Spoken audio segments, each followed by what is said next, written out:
Hi everyone, আজ আমি আরেকটা মজাদার খাবার নিয়ে চলে আসলাম। আর এই খাবারটা বাচ্চাদের কিন্তু ভীষণ প্রিয় একটা খাবার। তো চলো দেখা যাক আজ এই খাবারটা তৈরি করতে কি কি লাগছে। এখানে গুড ডে বিস্কিট প্যাকেট আছে, তার থেকে কিছুটা বিস্কিট মিক্সার জারের মধ্যে দিয়ে আমি একটা পাউডার তৈরি করে নেব। দেখো পাউডার তৈরি হয়ে গেছে।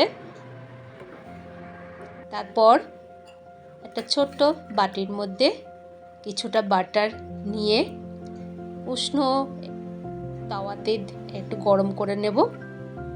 আর ওদিকে ওভেনে দুধ বসিয়ে তার মধ্যে ভিনিগার দিয়ে আমি ছানা কেটে নেব। খুব সহজ একটা রেসিপি।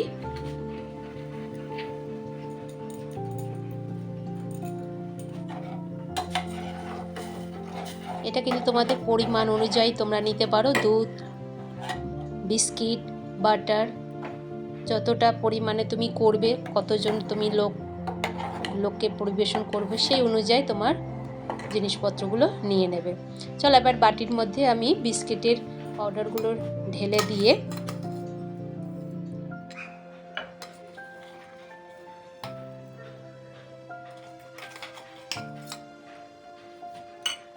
এরপর এর সাথে অ্যাড করে দেব বাটারটা গলানোর পর এবার বিস্কিটের মধ্যে ভালো করে মাখিয়ে নেব।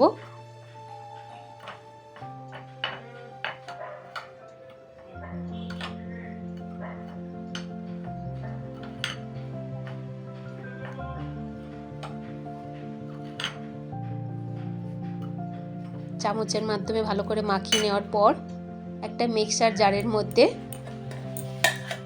ছানার জলটা ঝরিয়ে তারপর এর মধ্যে অ্যাড করে দেব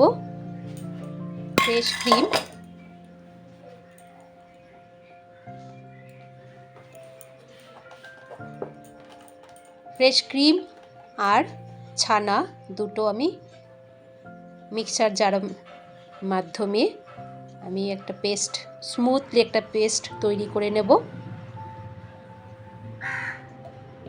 দেখো কি সুন্দর একটা স্মুথলি পেস্ট তৈরি হয়ে গেছে।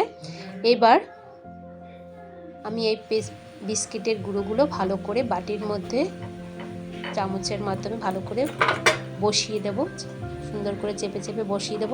সেটিং করার পর এবার উপর থেকে যে ক্রিমটা আমরা তৈরি করেছি সেই ক্রিমটা উপর থেকে ভালো করে সুন্দর করে চামচের মাধ্যমে সুন্দর করে উপরে দিয়ে দেব। একটা মোটা লেয়ার হবে। তারপর কিছুক্ষণের জন্য ডিপ ফ্রিজে রেখে দেব, এটা জমাট বাঁধানোর জন্য।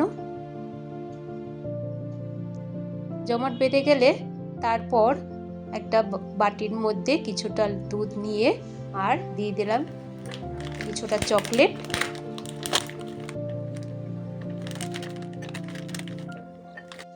এবার একটু এটাও গলিয়ে নিয়ে উপর থেকে ফ্রিজ থেকে বের করে ক্রিমটা তার উপরে চকলেটের লেয়ার দিয়ে সুন্দর করে আরেকটা লেয়ার বসবে চকলেটের। দেখো উপর থেকে যেন সাদা ক্রিমটা দেখা না যায় সেই অনুযায়ী তুমি চকলেটের লেয়ারটা দেবে। এরপর ফ্রিজে রেখে দিয়ে তারপর কোনো অকেশনালি পার্টিতে, বাচ্চাদের জন্মদিনের পার্টিতে বাচ্চাদের পরিবেশন করো, বা বিকেলবেলা সবাই বসে আছে তখন তোমরা বের করে সবার সাথে পরিবেশন করে খাও, দারুণ লাগবে। আর খেয়ে তোমাদের কেমন লাগছে আমাকে জানাবে।